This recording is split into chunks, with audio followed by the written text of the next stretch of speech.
empowering his 1.3 billion people with his very determined resolve for a climate-sensitive, clean, green and Atmanirbhar growth for India. माननीय प्रधानमंत्री जी का हम कोटि कोटि धन्यवाद करते हैं। इंडिया एनर्जी वीक के पहले संस्करण इंडिया एनर्जी वीक 2023 को अपना नेतृत्व प्रदान करने का। And ladies and gentlemen, with very bold and decisive leadership of India, along with the honorable energy ministers of various countries and then the captains and leaders and the champions of the energy sector, the India Energy Week 2023 is truly a global gathering of minds to strengthen the global dialogue on energy transition and net zero agenda, and also at the same time towards fostering ties and partnerships for ideas, innovations and investments for the future energy landscape. So as we open the doors to this global dialogue, at the very onset, I would like to request our host minister, our Honorable Union Minister of Petroleum and Natural Gas, Shri Hardeep Singh Puri ji, for his welcome remarks.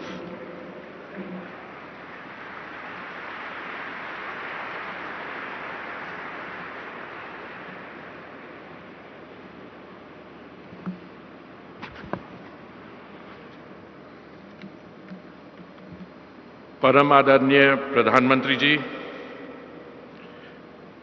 महामहिम राज्यपाल माननीय तावरचंद Gehlot ji,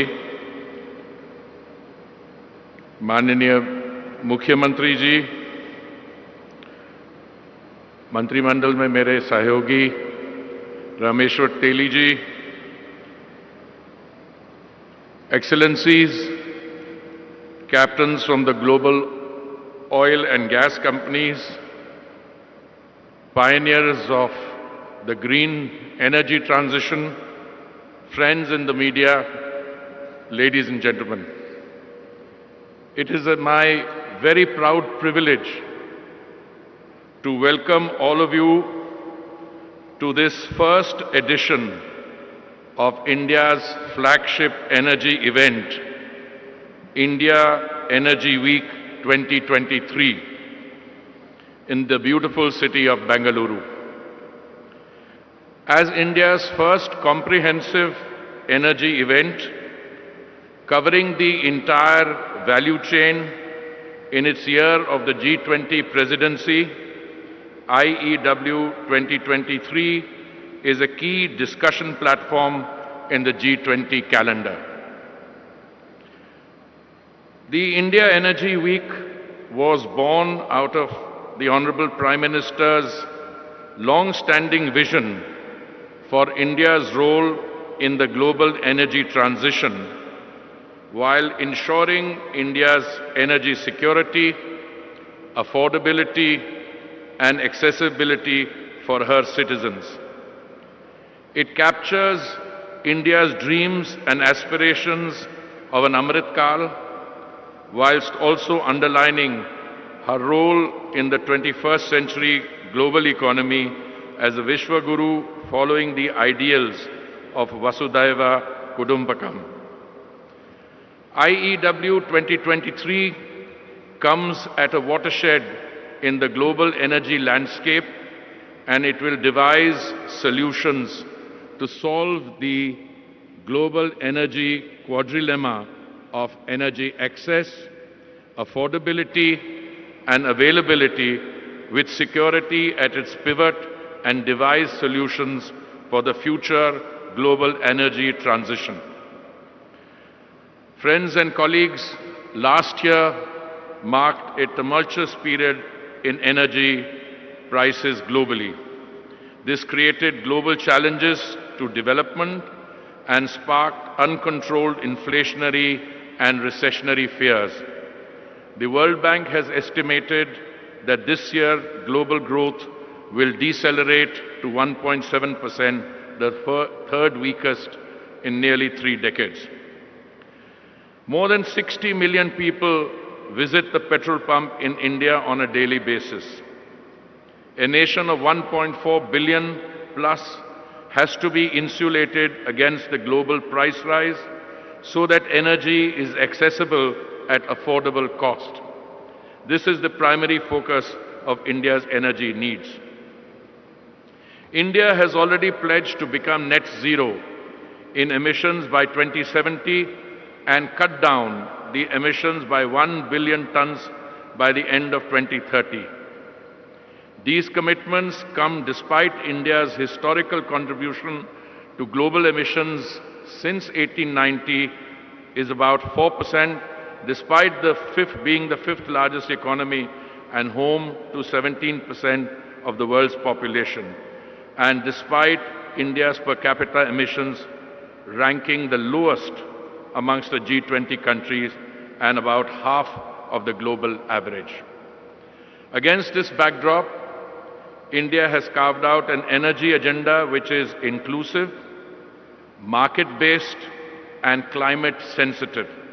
We continue to underscore the importance of oil and gas, yet our commitment to climate change mitigation goals remains unabated and undiluted.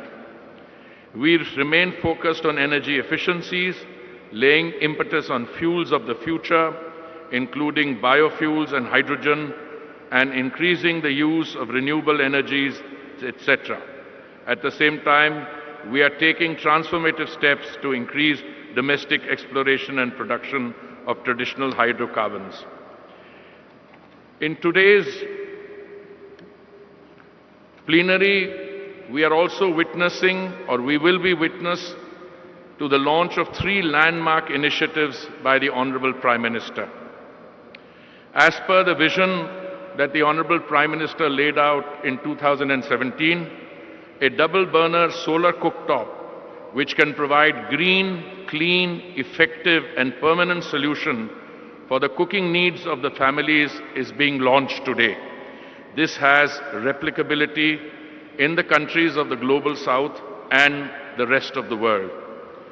Again, in line with the clarion call given by the Honorable Prime Minister to phase out single-use plastic items, we are launching the largest initiative in the world to reuse and recycle 100 million PET bottles per year. This also resonates with the global initiative Lifestyle for the Environment movement launched by the Honorable Prime Minister. These PET bottles will be converted into cloth for the frontline workers of the oil marketing companies and non-combat uniforms for the armed forces and other institutions and retail sales. The Honorable Prime Minister had set for us a target of 10% ethanol blending by the end of November 2022. We achieved this 5 months prior to the target. Equally, the Prime Minister had originally set 2030 for India to achieve 20% biofuel blending. Under the bold and decisive leadership of the Honorable Prime Minister, this 2030 target of 20% blending has been brought forward by 5 years, and we will complete it by 2025. We had also planned to launch an E20 blended biofuel by April of 2023, and I'm very pleased to inform you that today the Honorable Prime Minister will be launching an E20 blended fuel which will be available in select petrol pumps in the country on a pilot project basis 2 months, well 2.5 months ahead of the target April 2023 launch. The Honorable Prime Minister will also be launching a green mobility rally which will showcase various types of vehicles capable of having E20, E85, hydrogen fuel, CNG and other new age fuels.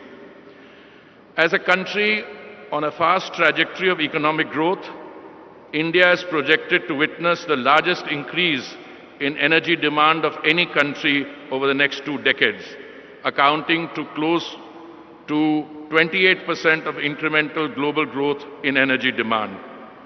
Green growth has been highlighted as one of the Saptarishi or 7 priorities for the country in the latest budget. Not only have generous provisions been made for this, but also for other related activities to cover the manufacture of catalyzers and other requirements in the production of green hydrogen. Excellencies, India Energy Week 2023 therefore comes at an apt time and provide a unique platform to strengthen dialogue and cross-regional knowledge sharing on the future of the energy landscape at a time when the volatility, uncertainty and energy security in the energy business is dominating our discussion. This year's theme, Growth, Collaboration, Transition, is apt as it underscores the need for us to collaborate and grow together. We seek to imbibe the true spirit of innovation. Achieving the net zero goal requires global coordination and access to skills, technology and global financing. Excellencies, ladies and gentlemen, I am confident that India Week will provide an unrivaled global networking platform for all of you, where key priorities will be set and new partnerships will be forged. I wish you the best in your discussion and engagements and look forward to fruitful outcomes. Thank you. Jai Hind.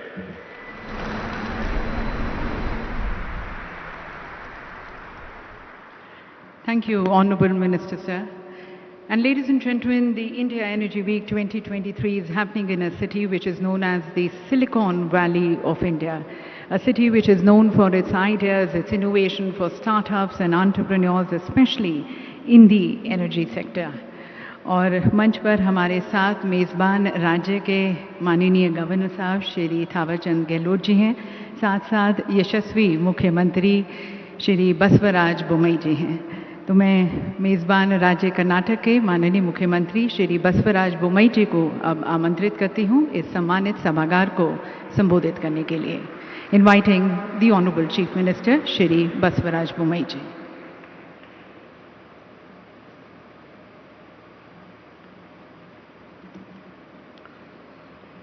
ಎಲ್ಲರಿಗೂ ನಮಸ್ಕಾರ.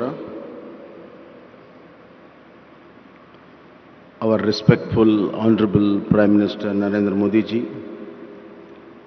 His Excellency Governor of Karnataka Thawarchand Gehlot ji, Honorable Union Minister for Petroleum and Natural Gases Sri Hardeep Singh Puri ji, Honorable Union Minister for State for Petroleum and Natural Gases Sri Rameshwar Teli ji, all His Excellencies, CEOs of the company, all the delegates, ladies and gentlemen, and my press friends. At the outset, I thank the Honorable Prime Minister Narendra Modi ji and Honorable Union Minister of Petroleum Puri ji for hosting India Energy Week in Bengaluru in my state. And rightly so, the highest number of power research capabilities which the state has. So I once again thank the Honorable Prime Minister. Things are changing in every aspect of life. Post-COVID, the dimensions, definitions of life has changed. And rightly so, our Honorable Prime Minister has set new goals, new milestones, and new orientation too.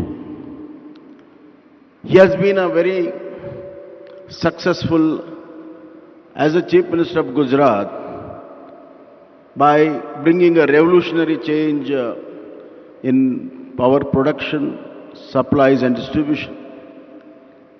With that rich experience, he has changed the power sector of the country. This is a paradigm shift on the priorities. Therefore, we have the experience of the Honorable Prime Minister, and we are facing the new challenges.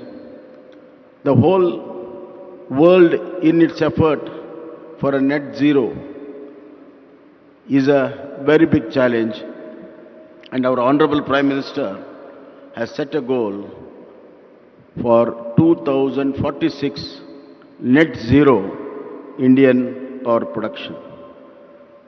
Keeping that in mind, Karnataka is in the forefront of this transformation. And I am sure that this platform will give ample opportunity to lay a foundation and set a new orientation for the transferring the paradigm shift what we are expecting in the power sector. Karnataka is the highest renewable energy manufacturer in India. 50% of our power production is on by renewable energy. 15,000 megawatt we produce.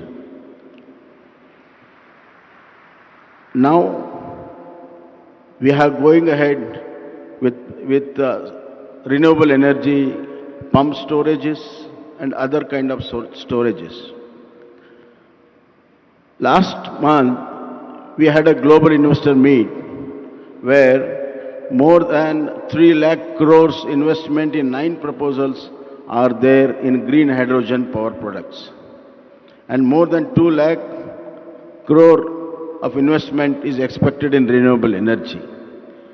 Therefore, our next 5 years will be a very crucial year to produce the renewable energy and new avatars of renewable energy, including hydrogen and ammonia. Secondly, sir, we are the highest R&D in electrical vehicles, as well as highest EV passenger vehicles are in the country. Now our goal is to make the #1 EV manufacturing in the country, and we have got EV policy which is investor friendly as far as manufacturing of EV vehicles are concerned. As far as biofuels, I am really proud that Karnataka is a pioneer in biofuels in manufacturing of ethanol, since we have highest number of sugarcane units. And I am proud that there is a young gentleman called Vijay Nirani, who is manufacturing cumulatively in all 5 units together the highest ethanol manufacturer in the India. Therefore, our goal to have 20% blend of ethanol by 2025 will be achieved, and Karnataka will be one of the greatest contributor. With all this new changes, new transformation, we like to say that the world changes and our goal is very, very important. Amrit Kal of our Honorable Prime Minister is change for the best in all the fields, including energy. Energy is a very important component for both economical growth and social development. Hence, I conclude that our Honorable Prime Minister intent and with great intensity he has put forward the energy changes. The ultimate slogan would be maximum power with minimum emission. Thank you.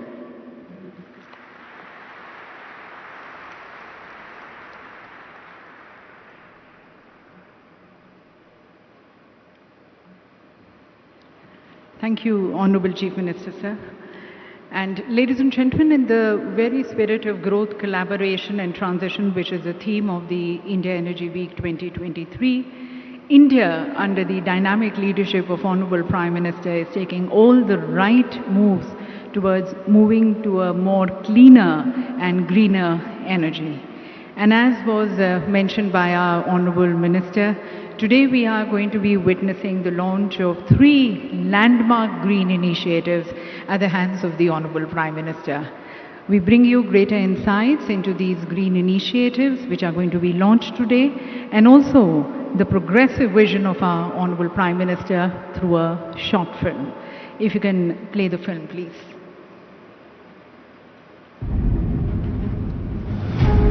India, under the visionary leadership of Honorable Prime Minister Shri Narendra Modi, has become an emerging land of opportunities. The third largest consumer of crude oil and petroleum products in the world. Committed to the target of renewable footprint and decarbonization by 2030 as resolved by our Prime Minister Shri Narendra Modi at COP26. आज Bharat installed renewable energy capacity में विश्व में चौथे number पर है। बीते 7 वर्षों में भारत की नॉन फोसिल फ्यूल एनर्जी में 25% से ज्यादा की वृद्धि हुई है और अब ये हमारे एनर्जी मिक्स का 40% पहुंच गया है। The Government of India, under the able guidance of the Honorable Prime Minister, is scaling up avenues of utilizing renewable energy for achieving energy independence and has targeted about 450 gigawatt of installed renewable energy capacity by 2030. India is today creating a wave of new possibilities of growth, collaboration and transition. Transitioning into new age biofuels, India is further securing its energy security, and the government is supporting advanced biofuel projects through the Pradhan Mantri Jeevan Yojana with cumulative financial assistance of approximately 25,000 crore. Domestically produced ethanol has been identified by the country as a potential opportunity to reduce reliance on oil imports. India is all set to achieve the target of 20% blending by 2025, which was advanced from the original target of 2030. Achieving the 20% ethanol blending target will result in forex savings of more than nearly 54,000 crore per annum. The Government of India is striving to increase farmers' income, and one key contributor to it is ethanol blending, which will increase the farmers' cumulative income by over 49,000 crore per annum. To further this vision, oil marketing companies are setting up 2G, 3G ethanol plants with total investment of 8,000 crore per annum. PM Shri Narendra Modi ji has called for a ban on single-use plastic. Inspired by his clarion call, Indian Oil, one of the energy majors of the country, has ventured into recycling PET bottles and converting it into yarn.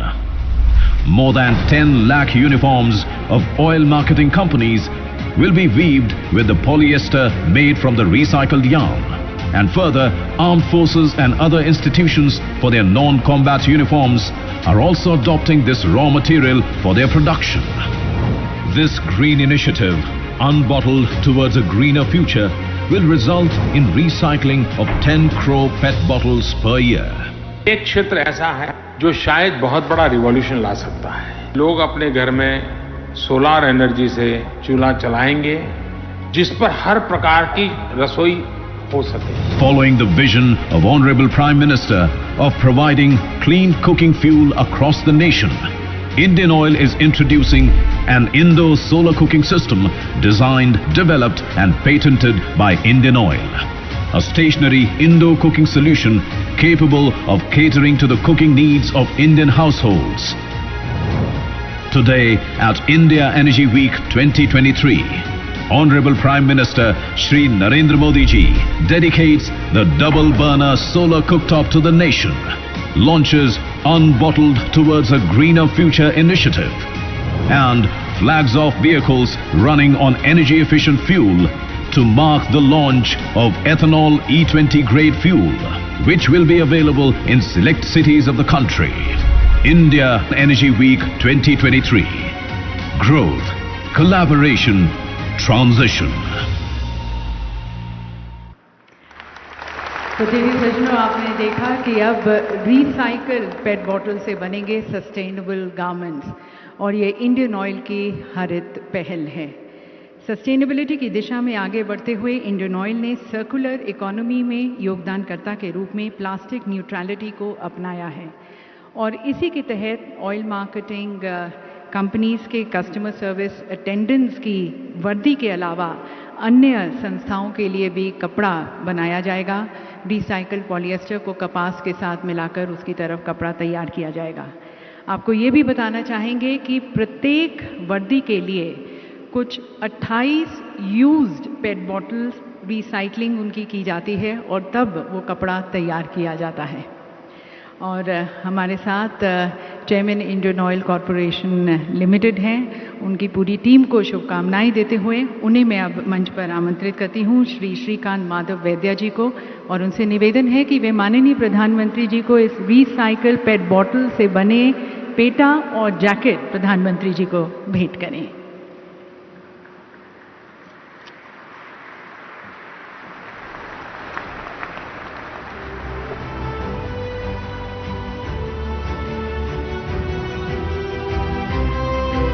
देवी सज्जनों, recycle polyester का उपयोग भारत में अपने fossil feedstock के आयात को कम करने के अलावा वस्त्रों की बढ़ती हुई मांग की भी पूर्ति करेगा।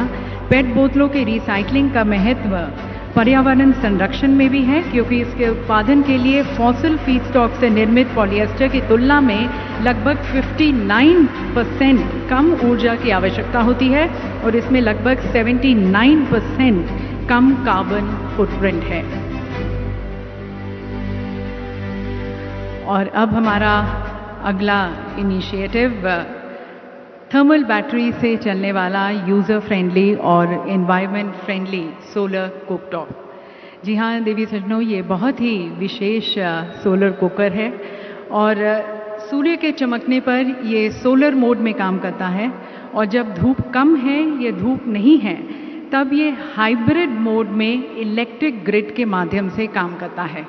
और जैसा कि आपने वीडियो में भी देखा और सुना कि इसकी एक और यूनिकनेस है कि आप इस पर दिन में या रात में किसी भी मौसम में और किसी भी प्रकार का खाना बना सकते हैं। तो मैं एक बार पुनः माननीय प्रधानमंत्री जी से निवेदन करती हूँ कि कृपया आप रिमोट का बटन दबाकर इंडियन ऑयल द्वारा विकसित twin cooktop indoor solar cooker का लोकार्पण करें।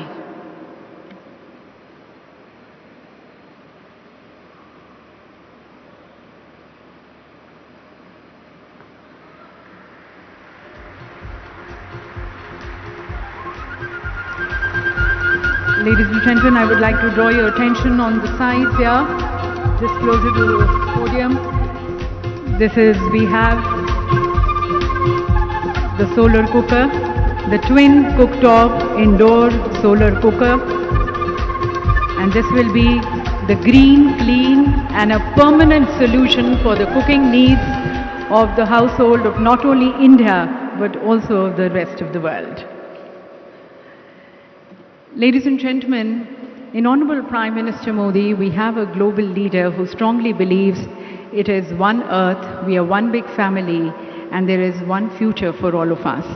And thereby, we all need to work together, collaborate for global good and welfare for all. वसुधैव कुटुंबकम के भाव को आत्मसार करते हुए माननीय प्रधानमंत्री जी ने हमेशा से वैश्विक समृद्धि और वैश्विक स्वास्थ्य की मनोकामना की है और उसकी तरफ अथक प्रयास करते आए हैं। और उसके साथ साथ अपने 130 करोड़ के परिवारजनों की आशाओं और आकांक्षाओं की पूर्ति की तरफ भी वे अनेक प्रयास करते आए हैं, संकल्पबद्ध हैं।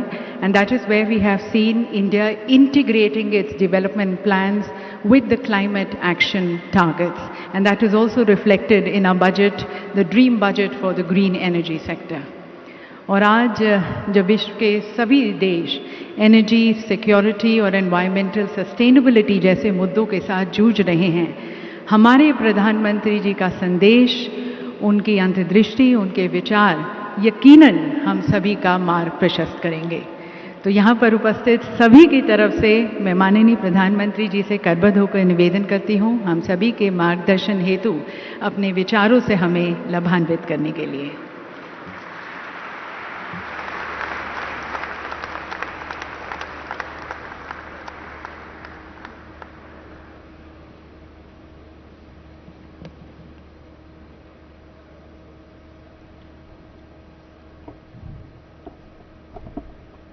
कर्नाटका के मुख्यमंत्री श्री बसवराज बोम्मई जी, केंद्रीय मंत्रिमंडल के मेरे सहयोगी श्री हरदीप पुरी जी, रामेश्वर तेली जी, अन्य मंत्रीगण, योर एक्सेलेंसीज, देवी और सज्जनों, इस समय तुर्की में आए विनाशकारी भूकंप पर हम सभी की दृष्टि लगी हुई है। बहुत से लोगों की दुखद मृत्यु और बहुत नुकसान की खबरें हैं। तुर्की के आसपास के देशों में भी नुकसान की आशंका है। भारत के 140 करोड़ लोगों की संवेदनाएं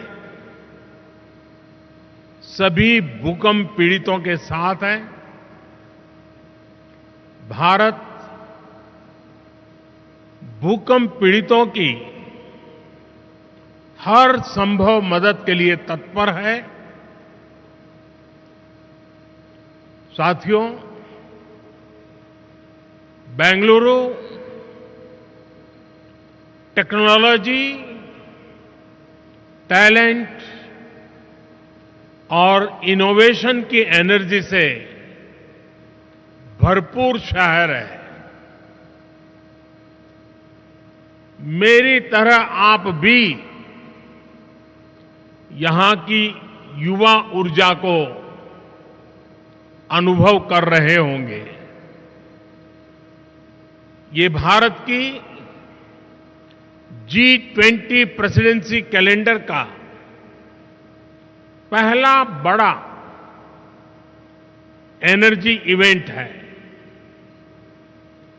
मैं देश विदेश से आए सभी लोगों का इंडिया एनर्जी वीक में स्वागत करता हूं, अभिनंदन करता हूं। साथियों, 21वीं सदी के विश्व का भविष्य तय करने में एनर्जी सेक्टर की बहुत बड़ी भूमिका है। एनर्जी के नए रिसोर्सेज को डेवलप करने में,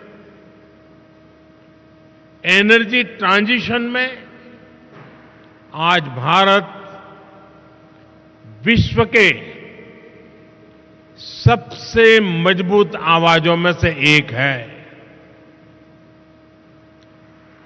विकसित बनने का संकल्प लेकर चल रहे भारत में एनर्जी सेक्टर के लिए अभूतपूर्व संभावनाएं बन रही है। आप जानते हैं कि हाल ही में IMF ने 2023 के लिए ग्रोथ प्रोजेक्शन रिलीज की है। इसमें कहा गया है कि Bharat fastest growing major economy रहने वाला है। महामारी और युद्ध के प्रभाव के बावजूद 2022 में भारत एक ग्लोबल ब्राइट स्पॉट रहा है। एक्सटर्नल सर्कमस्टेंसेस जो भी रहे, भारत ने इंटरनल रेजिलियंस की वजह से हर चुनौती को पार किया। इसके पीछे मल्टीपल फैक्टर्स ने काम किया। पहला, स्टेबल डिसिसिव गवर्नमेंट। दूसरा, सस्टेन रिफॉर्म्स। और तीसरा, ग्रासरूट पर socio economic empowerment.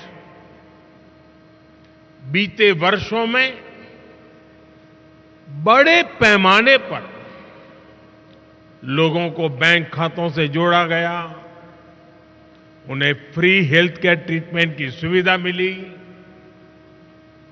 Safe sanitation, बिजली कनेक्शन, आवास, नल से जल और दूसरे सोशल इंफ्रास्ट्रक्चर की पहुंच करोड़ों लोगों तक हुई। पिछले कुछ वर्षों में भारत की जितनी बड़ी आबादी के जीवन में ये बदलाव आया है, वो कई विकसित देशों की जनसंख्या से भी ज्यादा है। इससे करोड़ों गरीबों को गरीबी से बाहर निकालने में मदद मिली है। आज करोड़ों लोग गरीबी से निकलकर मिडिल क्लास के स्तर तक पहुंच रहे हैं। आज भारत में करोड़ों लोगों की क्वालिटी ऑफ लाइफ में बदलाव आया है।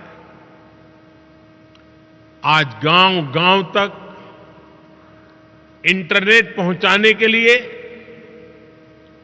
6 लाख किलोमीटर, 600,000 किलोमीटर से ज्यादा ऑप्टिकल फाइबर बिछाए जा रहे हैं।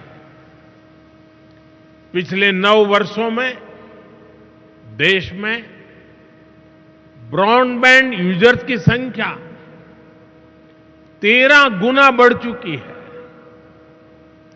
पिछले 9 वर्षों में इंटरनेट कनेक्शंस 3 गुना से ज्यादा हो चुके हैं। आज रूरल इंटरनेट यूजर्स की संख्या अर्बन यूजर्स की तुलना में ज्यादा तेजी से बढ़ रही है। इसके अलावा भारत दूसरा सबसे बड़ा मोबाइल फोन बनाने वाला देश बन चुका है। इससे भारत में दुनिया का सबसे बड़ा एस्पिरेशनल क्लास तैयार हुआ है। भारत के लोग चाहते हैं कि उन्हें बेटर प्रोडक्ट्स, बेटर सर्विसेज और बेटर इंफ्रास्ट्रक्चर मिले। भारत के लोगों की आकांक्षाओं को पूरा करने के लिए एनर्जी बहुत बड़ा फैक्टर है। इंडस्ट्रीज से लेकर के ऑफिसेज तक, फैक्ट्रीज से लेकर के घरों तक भारत में एनर्जी की जरूरत, एनर्जी की मांग बढ़ती ही जा रही है। भारत में जिस तेजी से विकास हो रहा है, उसे देखते हुए ये माना जा रहा है कि आने वाले वर्षों में भारत में अनेक नए शहर बनने वाले हैं। इंटरनेशनल एनर्जी एसोसिएशन ने भी कहा है कि भारत इस दशक में भारत की एनर्जी डिमांड दुनिया में सबसे ज्यादा होगी और यहीं पर आप सभी इन्वेस्टर्स के लिए, एनर्जी सेक्टर के स्टेक होल्डर्स के लिए भारत नई अपॉर्चुनिटीज लेकर के आया है।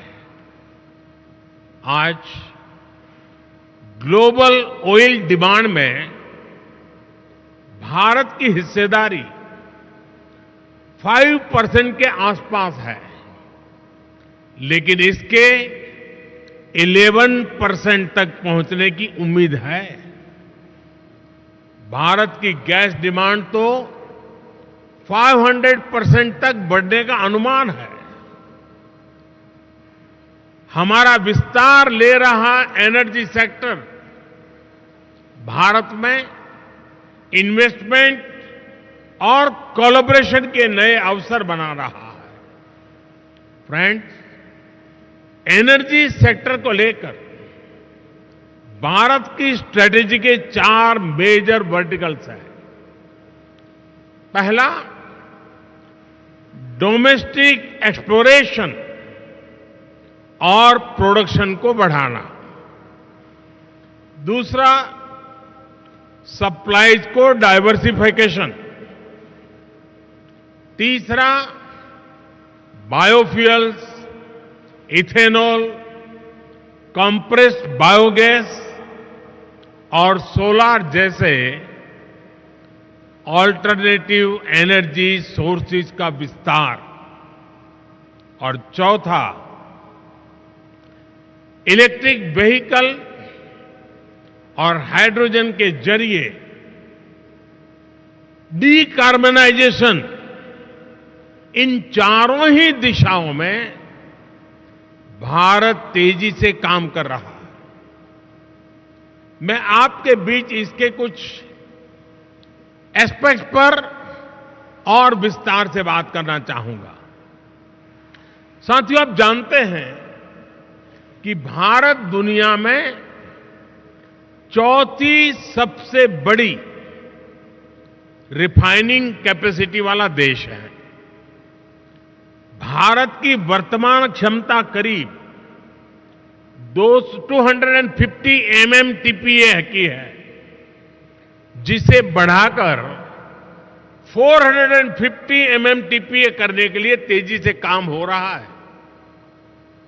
हम अपनी रिफाइनिंग इंडस्ट्री को लगातार इंडिजीनियस, मॉडर्नाइज और अपग्रेड कर रहे हैं।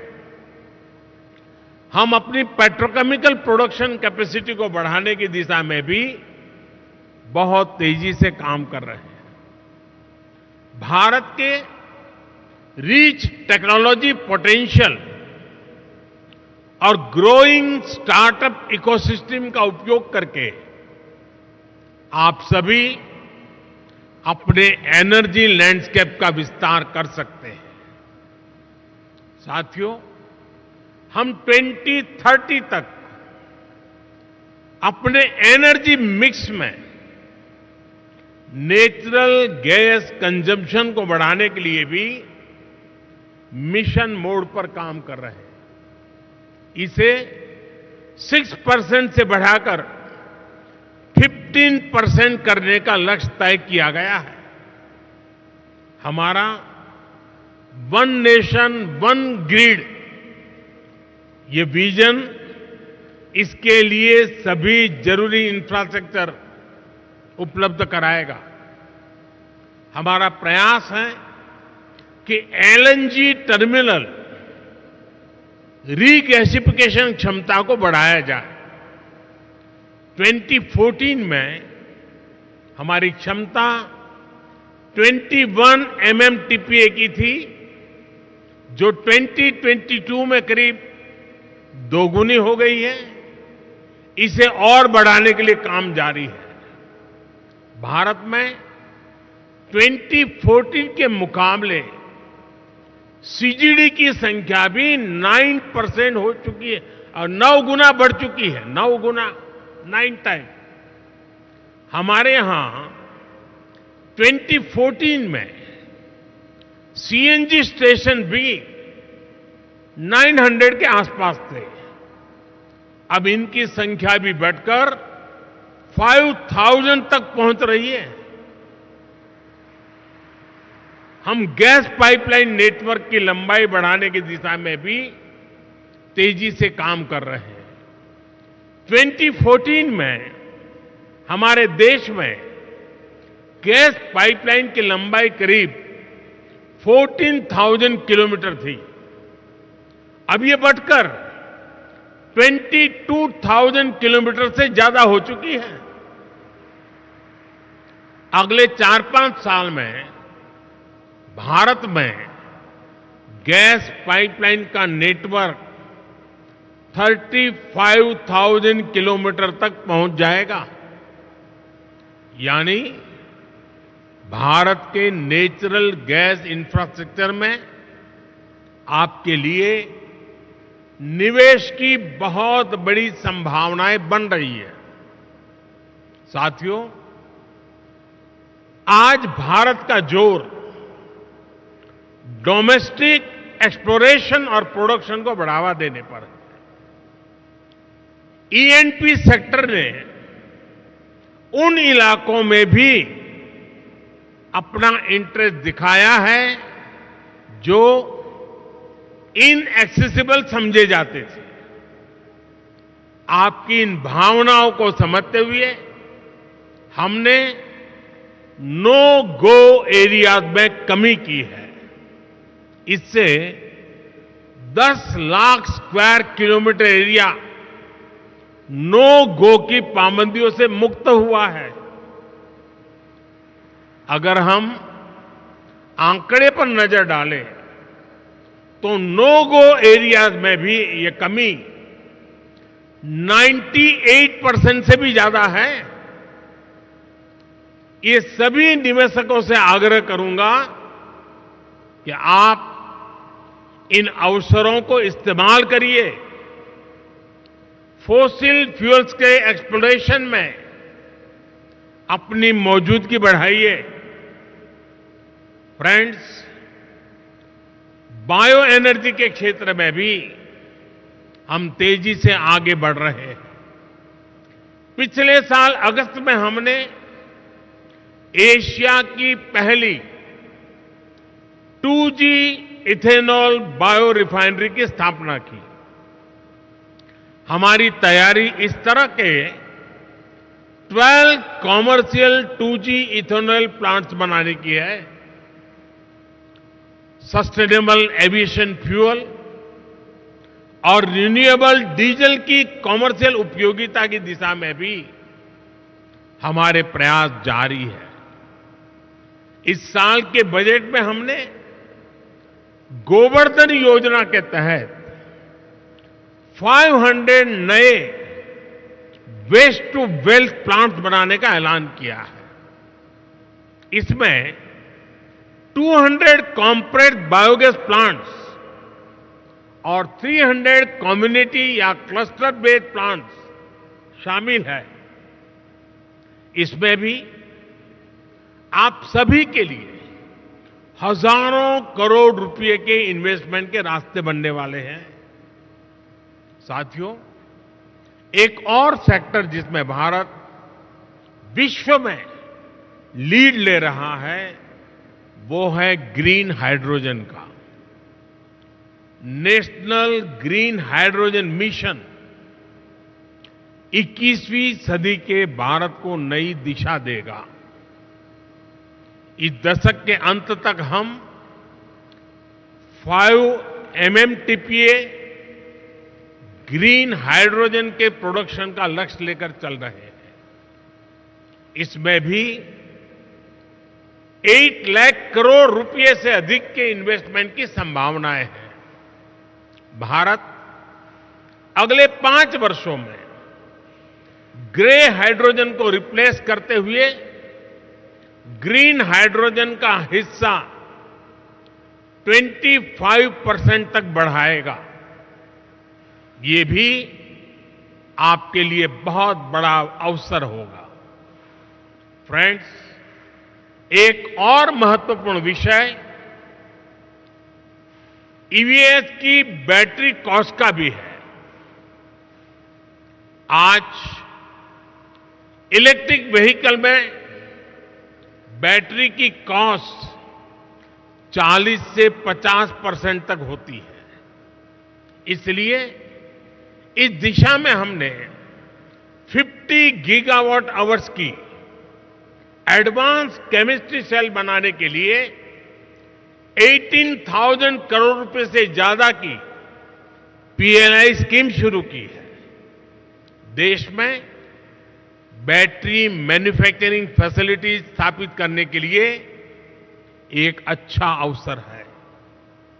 फ्रेंड्स, भारत में बन रही निवेश की इन संभावनाओं को हमने एक सप्ताह पहले आए बजट में और मजबूत किया है।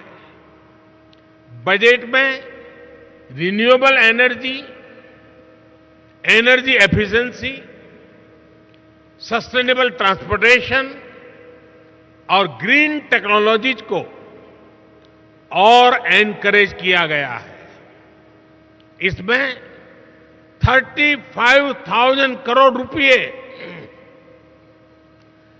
प्रायोरिटी कैपिटल इन्वेस्टमेंट के लिए रखे गए हैं ताकि एनर्जी ट्रांजिशन और नेट जीरो ऑब्जेक्टिव्स को बल मिले। बजट में हमने कैपिटल एक्सपेंडिचर के लिए 10 लाख करोड़ रुपए का भी प्रावधान किया है। इससे भी ग्रीन हाइड्रोजन से लेकर सोलार और रोड जैसे हर तरह के इंफ्रास्ट्रक्चर को गति मिलेगी। साथियों, 2014 के बाद से ग्रीन एनर्जी को लेकर भारत का कमिटमेंट और भारत के प्रयास पूरी दुनिया को देख रहे हैं। बीते 9 वर्षों में भारत में रिन्यूएबल एनर्जी कैपेसिटी करीब 70 गीगावाट से बढ़कर करीब 170 गीगावाट हो चुकी है। इसमें भी सोलर पावर कैपेसिटी 20 टाइम्स से ज्यादा बढ़ी है। आज भारत विंड पावर कैपेसिटी के मामले में दुनिया में चौथे नंबर पर है। हम इस दशक के अंत तक 50% नॉन फोसिल फ्यूल कैपेसिटी का लक्ष्य लेकर चल रहे हैं। हम बायोफ्यूल पर, इथेनॉल ब्लेंडिंग पर बहुत तेजी से काम कर रहे हैं। बीते 9 वर्षों में पेट्रोल में इथेनॉल ब्लेंडिंग को हम 1.5% से बढ़ाकर 10% कर चुके हैं। अब हम 20% इथेनॉल ब्लेंडिंग के लक्ष्य की तरफ बढ़ रहे हैं। आज यहां E20 रोल आउट किया जा रहा है।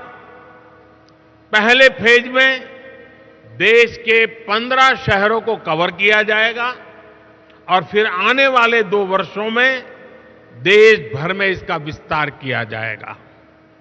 यानी E20 भी आपके लिए देश भर में बहुत बड़ा मार्केट बनने जा रहा है।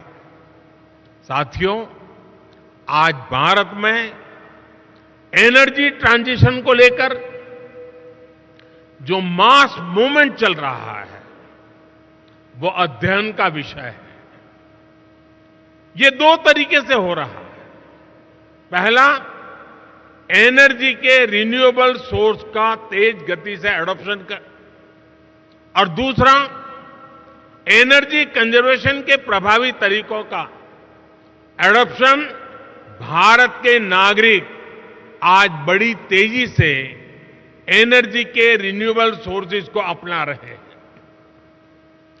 सोलर पावर से चलने वाले घर, सोलर पावर से चलने वाले गांव, सोलर पावर से चलने वाले एयरपोर्ट, सोलर पंप से हो रही खेती, ऐसे अनेक उदाहरण हैं। बीते 9 वर्षों में भारत ने अपने 19 करोड़ से ज्यादा परिवारों को क्लीन कुकिंग फ्यूल से जोड़ा है।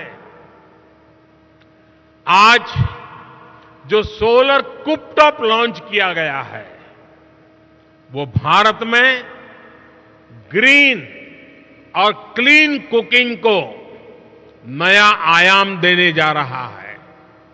उम्मीद है कि अगले 2-3 साल में ही 3 करोड़ से अधिक घरों में सोलर कुपटॉप की पहुंच बन जाएगी। इससे एक तरह से भारत किचन में क्रांति लाने का काम करेगा। भारत में 25 करोड़ से अधिक परिवार हैं। आप कल्पना कर सकते हैं कि सिर्फ सोलर कुपटॉप से जुड़े निवेश में आपके लिए कितनी संभावनाएं बन रही हैं। साथियों, भारत के नागरिक एनर्जी कंजर्वेशन के प्रभावी तरीकों की तरफ तेजी से शिफ्ट हो रहे हैं। अब ज्यादातर घरों में स्ट्रीट लाइट्स में एलईडी बल्ब का इस्तेमाल होता है। भारत के घरों में स्मार्ट मीटर लगाए जा रहे हैं। लार्ज स्केल पर सीएनजी और एलएनजी को अपनाया जा रहा है। इलेक्ट्रिक व्हीकल्स की बढ़ती लोकप्रियता इस दिशा में बड़े बदलाव के संकेत दे रहे हैं। साथियों, ग्रीन ग्रोथ की तरफ, एनर्जी ट्रांजिशन की तरफ भारत के बड़े प्रयास हमारी वैल्यूज को भी रिफ्लेक्ट करते हैं। सर्कुलर इकोनॉमी एक तरह से हर भारतीय की जीवन शैली का हिस्सा है। रिड्यूस, रीयूज और रिसाइकल का मंत्र हमारे संस्कारों में रहा है। आज इसका ही एक उदाहरण हमें यहां अभी देखने को मिला है। प्लास्टिक की वेस्ट बॉटल्स को रिसाइकल करके जो यूनिफॉर्म बनाई गई है, आपने उसे देखा है। फैशन की दुनिया के लिए, सुंदरता की दुनिया के लिए उसमें कोई कमी नहीं है। हर साल 10 करोड़ ऐसी बॉटल्स की रिसाइकलिंग का लक्ष्य पर्यावरण की रक्षा में बहुत मदद करेगा। ये मिशन लाइफ यानी लाइफस्टाइल फॉर एनवायरनमेंट को भी मजबूती देगा, जिसकी दुनिया को आज बहुत आवश्यकता है। इन्हीं संस्कारों पर चलते हुए भारत ने 2070 तक नेट जीरो का टारगेट तय किया है।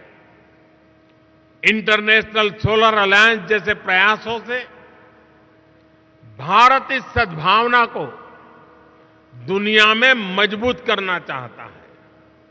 साथियों, मैं आपका फिर आह्वान करूंगा कि भारत के एनर्जी सेक्टर से जुड़ी हर संभावनाओं को जरूर एक्सप्लोर करें, उससे जुड़े।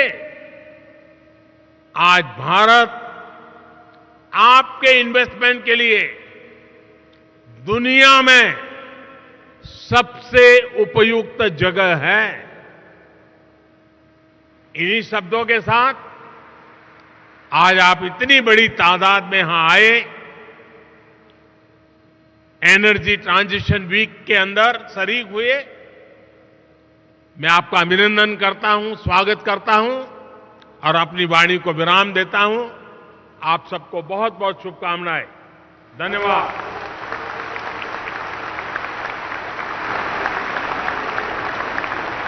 Thank you very much, Honorable Prime Minister, sir, for sharing the green growth plans which India has, and that is where the opportunity lies for the energy innovators and the investors. माननीय प्रधानमंत्री जी का बहुत बहुत धन्यवाद उनके सतत मार्गदर्शन के लिए, उनके पथ प्रदर्शक संदेश के लिए। Ladies and gentlemen, would like to request you to remain at your respective seats and would like to request our Honorable Energy Ministers to please join us outside for a group photograph with the Honorable Prime Minister.